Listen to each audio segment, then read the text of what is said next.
সুপ্রিয় শিক্ষার্থীবৃন্দ, আসসালামু আলাইকুম। আশা করছি তোমরা সবাই ভালো আছো। আলহামদুলিল্লাহ, আমিও ভালো আছি। বনশ্রী ন্যাশনাল আইডিয়াল স্কুল কর্তৃক আয়োজিত হোম স্কুল প্রোগ্রামে তোমাদের সবাইকে স্বাগত জানাচ্ছি। আমি সাবিনা ইয়াসমিন, সহকারী শিক্ষক বিজ্ঞান। শিক্ষার্থীরা, আজকে আমি দশম শ্রেণীর বিজ্ঞান বিষয় থেকে অধ্যায় 12 প্রাথমিক জীবনে তড়িৎ এই অধ্যায়ের কিছু গুরুত্বপূর্ণ টপিক নিয়ে তোমাদের সাথে আলোচনা করব। আমার এই আলোচনা তোমাদের উপকারে আসবে এই প্রত্যাশায় আলোচনা শুরু করছি। প্রথমেই এক নজরে আজকের আলোচ্য বিষয়গুলোর দিকে খেয়াল করি। দেখো, আজকে আলোচ্য বিষয়গুলো হচ্ছে তড়িৎ বর্তনী কি, সিরিজ এবং সমান্তরাল বর্তনী, তড়িৎ বিশ্লেষণ, তড়িৎ প্রলেপন, তড়িৎ ক্ষমতা। প্রথমে এসো তড়িৎটা কি। আমরা প্রতিদিন আমাদের দৈনন্দিন জীবনে নানা কাজে তড়িৎ ব্যবহার করি। আমি যদি বলতে চাই এক কথায়, তড়িৎ ছাড়া আমাদের জীবনটাই অচল, তাই না? আমরা টেলিভিশন, ফ্যান, এসি, কম্পিউটার সবকিছু চালানোর জন্য আমাদের কি প্রয়োজন? তড়িৎ প্রয়োজন।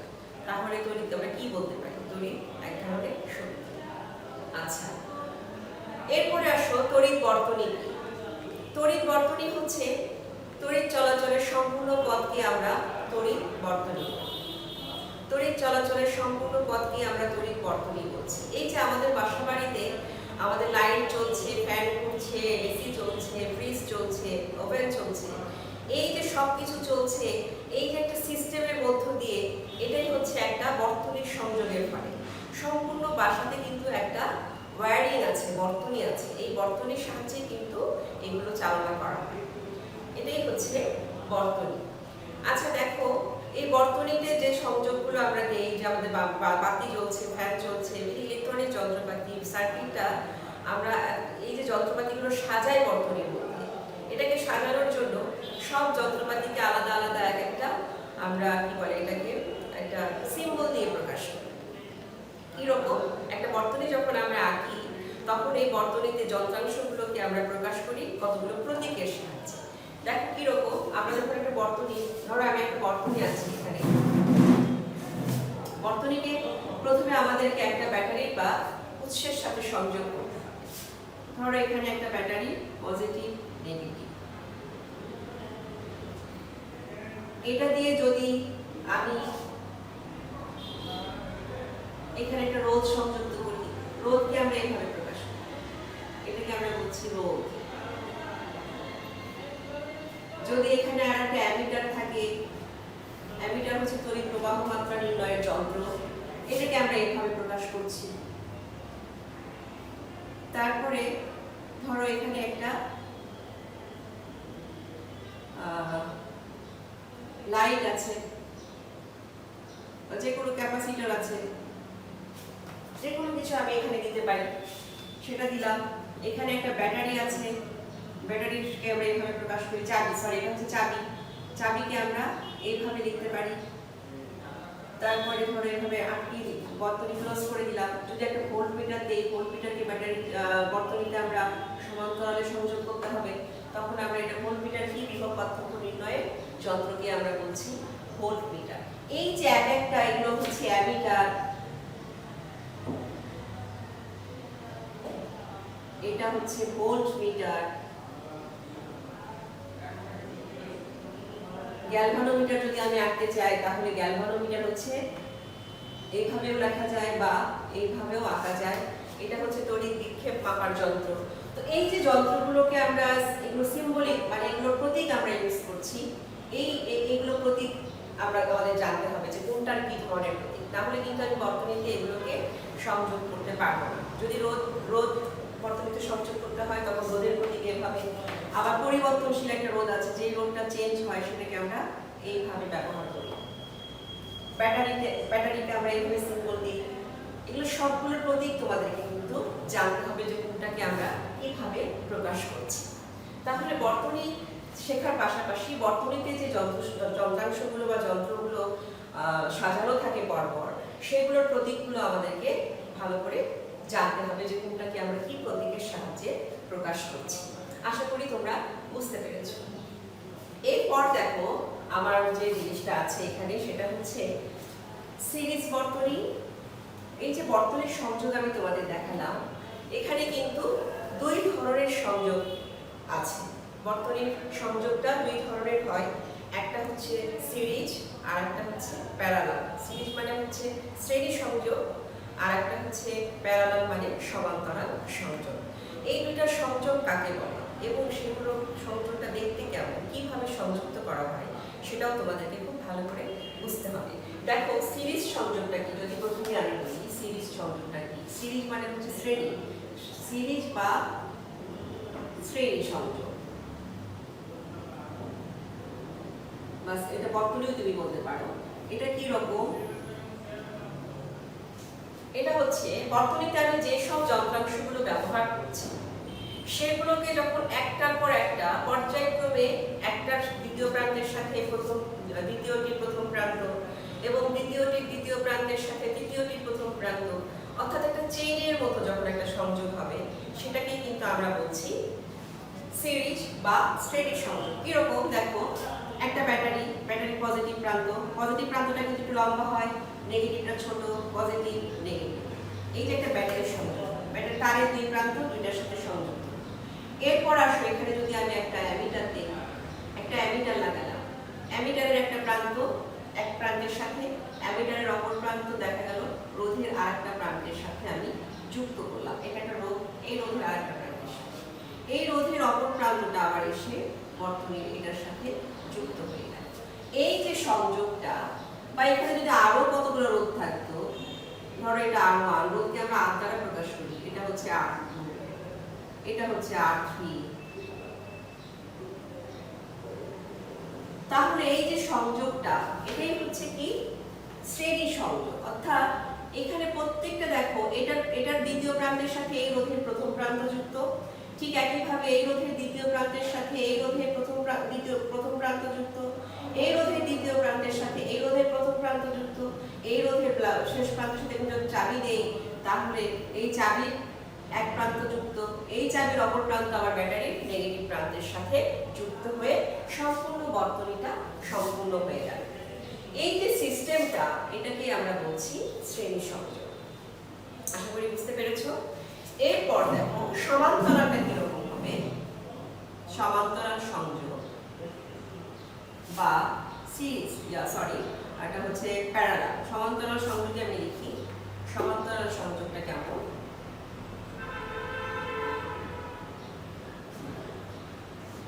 এই যে যন্ত্রাংশগুলো আমি একটা বর্তনীতে ইউজ করেছি, ব্যবহার করেছি, এগুলো যখন এইভাবে না, এগুলোর প্রত্যেকটা প্রান্ত একটা সাধারণ বিন্দুতে, ধরো আমি তিনটা এখানে রোধ ব্যবহার করেছি একটা বর্তনীতে, যদি এই তিনটা রোধকে আমি এইভাবে ব্যবহার করি,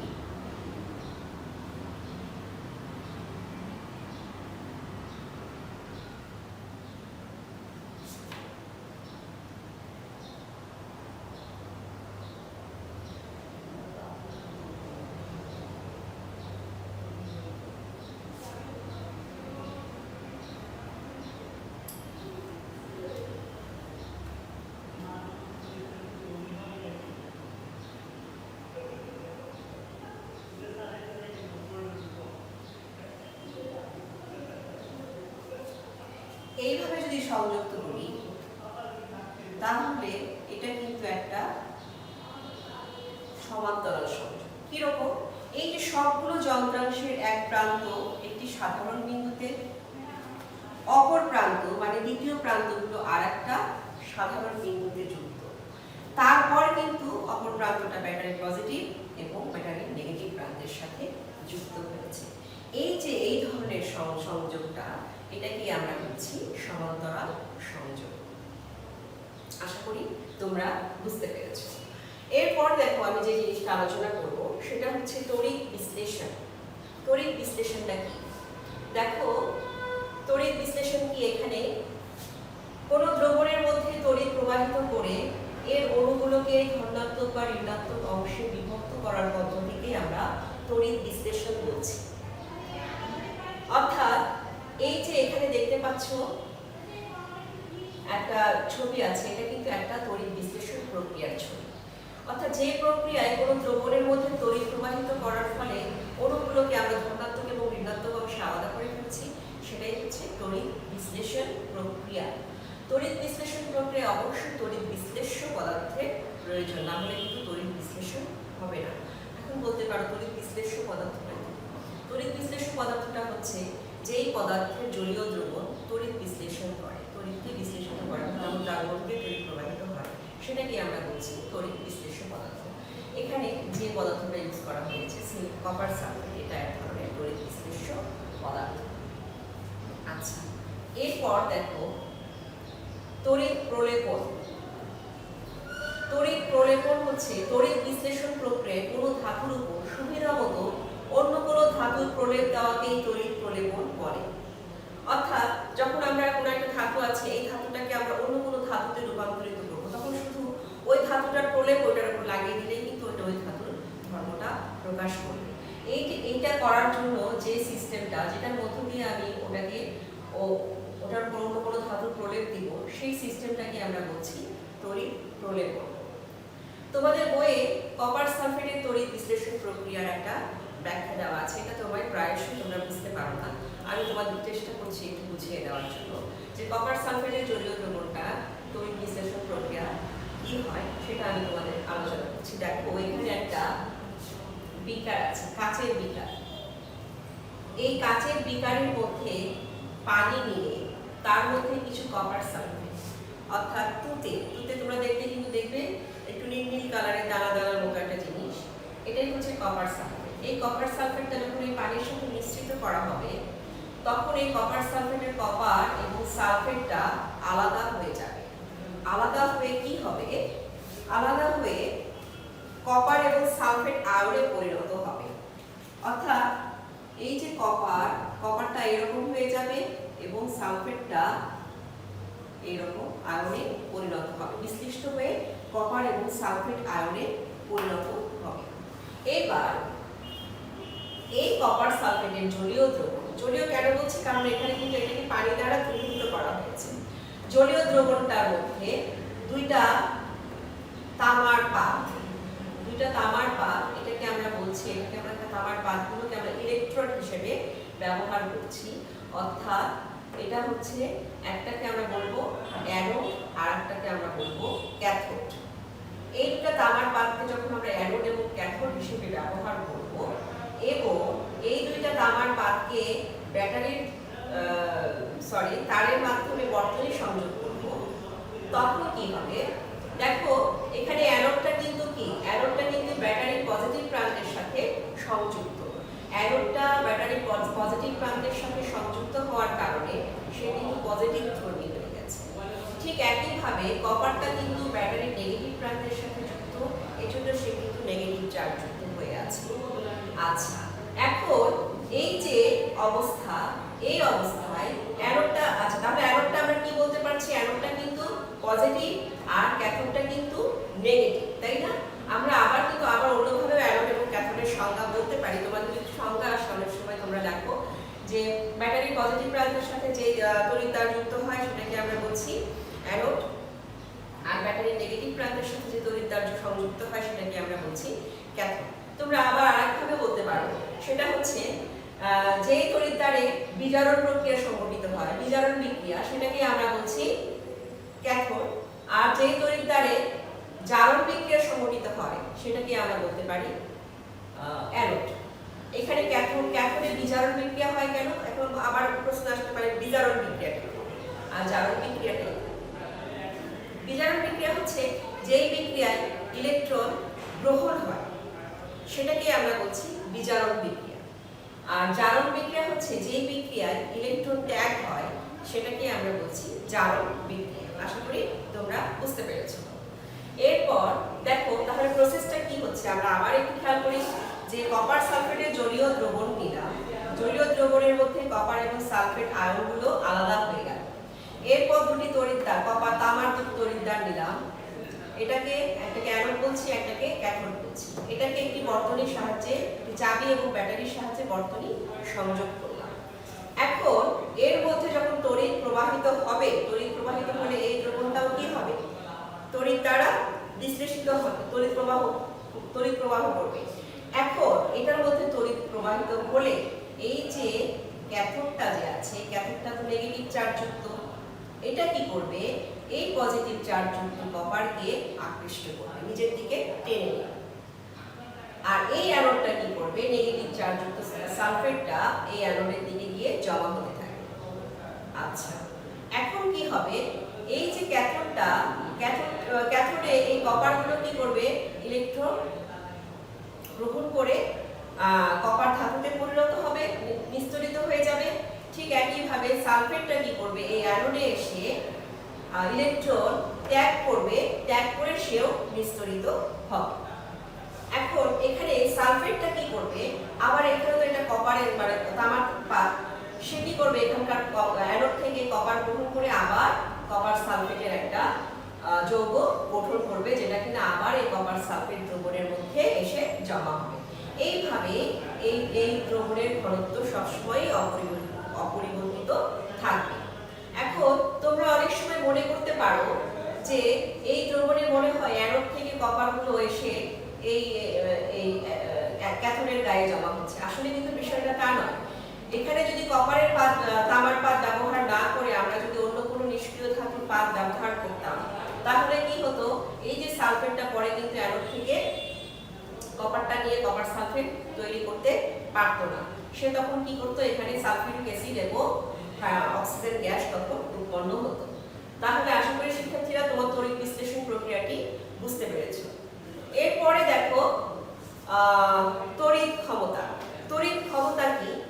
তড়িৎ ক্ষমতা বলার আগে আমরা যদি ক্ষমতার সংজ্ঞাটা একটু বুঝি, তাহলে তড়িৎ ক্ষমতার সংজ্ঞাটাও বুঝতে পারবো। ঠিক একই রকম দুইটা, যে তড়িৎ ক্ষমতার সংজ্ঞাটা কি, যে একক সময়ের কৃত কাজকে আমরা বলছি ক্ষমতা। ঠিক একইভাবে তড়িৎ ক্ষমতাটি কি, কোনো যন্ত্র প্রতি সেকেন্ডে মানে কিন্তু একক সময় যে পরিমাণ তড়িৎ শক্তি ব্যয় করে বা অন্য শক্তিতে রূপান্তরিত করে তাই হচ্ছে তড়িৎ ক্ষমতা। যে পরিমাণ শক্তি ব্যয় করে বা অন্য কোনো শক্তিতে মানে তাপ, আলো বা যান্ত্রিক শক্তিতে রূপান্তরিত করে তাই হচ্ছে তড়িৎ ক্ষমতা। তড়িৎ ক্ষমতার একক কিন্তু ওয়াট। এখন ওয়াটটা কি? ওয়াটটা হচ্ছে কোনো বর্তনীর যদি দুই প্রান্তের বিভব পার্থক্য, ধরো এটা একটা বর্তনী, এই বর্তনীর দুই প্রান্তের বিভব কত হচ্ছে, এই প্রান্তের বিভব পার্থক্য যদি 1 ভোল্ট হয় এবং তার মধ্য দিয়ে যদি 1 অ্যাম্পিয়ার তড়িৎ প্রবাহিত হয়, তখন সেটাকে আমরা বলবো 1 ওয়াট। আচ্ছা, এরপর এসো আমরা তড়িৎ ক্ষমতা তোমাদের জন্য খুবই গুরুত্বপূর্ণ একটা জিনিস, সেটা হচ্ছে তড়িৎ ক্ষমতা নির্ণয়ে যে গাণিতিক সমস্যাগুলো আছে, সেই সমস্যাগুলো তোমরা প্রায়শই বোঝো না, আমি তোমাদের একটু বোঝানোর চেষ্টা করছি। দেখো, একটা গাণিতিক সমস্যা আমি তোমাদের জন্য লিখে এনেছি, খুবই গুরুত্বপূর্ণ গাণিতিক সমস্যা, এগুলোই আসে তোমাদের। পারভেজ সাহেবের বাসায় 100 ওয়াটের 3টি বাল্ব দৈনিক 10 ঘন্টা এবং 75 ওয়াটের 2টি ফ্যান দৈনিক 12 ঘন্টা চলে। এটাই উদ্দীপক। এখন বলেছে তোমাদেরকে কাছে জানতে চেয়েছে, অঙ্ক করতে বলেছে, জানুয়ারি মাসে পারভেজ সাহেবের বিদ্যুৎ বিল কত হবে যদি প্রতি ইউনিট বিদ্যুতের মূল্য 5.25 টাকা হয়। এটা হলো উদ্দীপক এবং প্রশ্ন। এখন এটা কিভাবে করবে? জানুয়ারি মাসের বিদ্যুৎ বিল চেয়েছে, কিভাবে করতে হবে? বলেছে 100 ওয়াটের 3টি বাল্ব চলে। 100 ওয়াটের 3টি বাল্ব কয় ঘন্টা করে জ্বলে? প্রতিদিন 10 ঘন্টা করে জ্বলে। আর 75 ওয়াটের 2টি ফ্যান কত ঘন্টা করে চলে? 12 ঘন্টা করে চলে।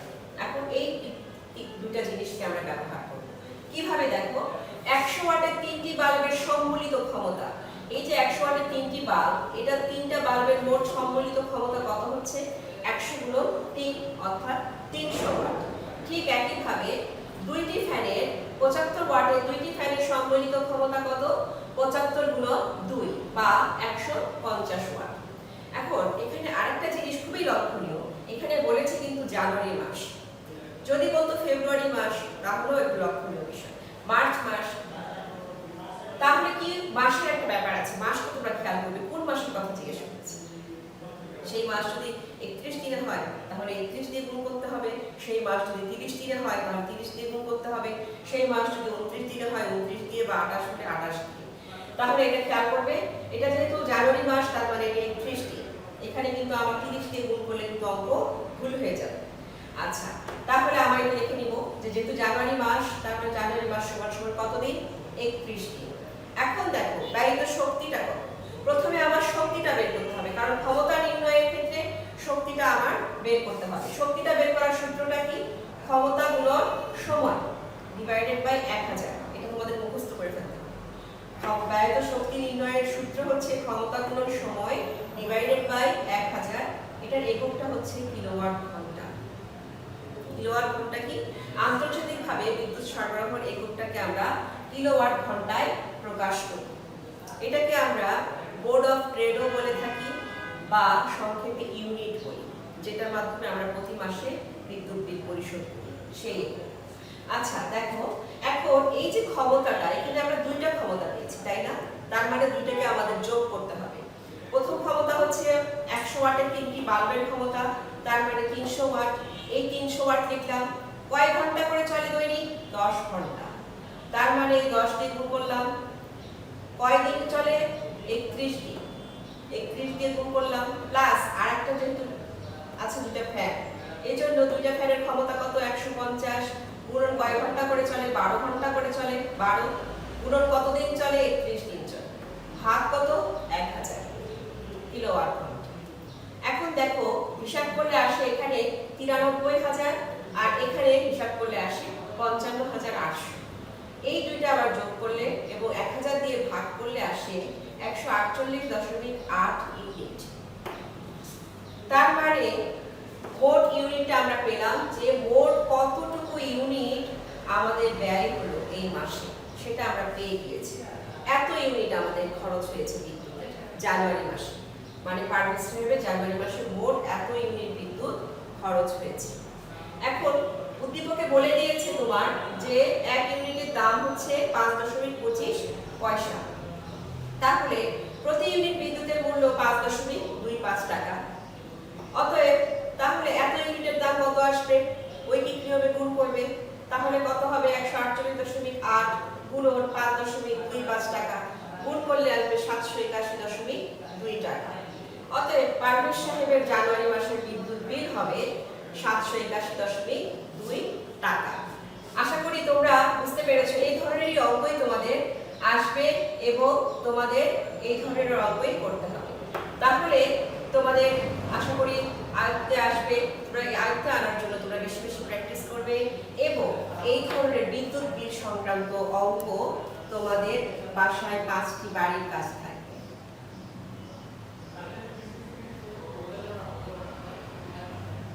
এই বিদ্যুৎ বিল সংক্রান্ত 5টা অঙ্ক তোমরা বাসায় বাড়ির কাজ করবে এবং এই বাড়ির কাজের খাতা তোমরা প্রতি রবিবার নিজ নিজ ভবনে, তোমরা যেই ভবনে ক্লাস করো সেই ভবনে গিয়ে প্রতি রবিবার 9টা থেকে বিকাল 4টার মধ্যে জমা দিয়ে আসবে এবং বুধবার দিন সেই খাতা তোমরা নিজ নিজ ভবন থেকে সংগ্রহ করবে।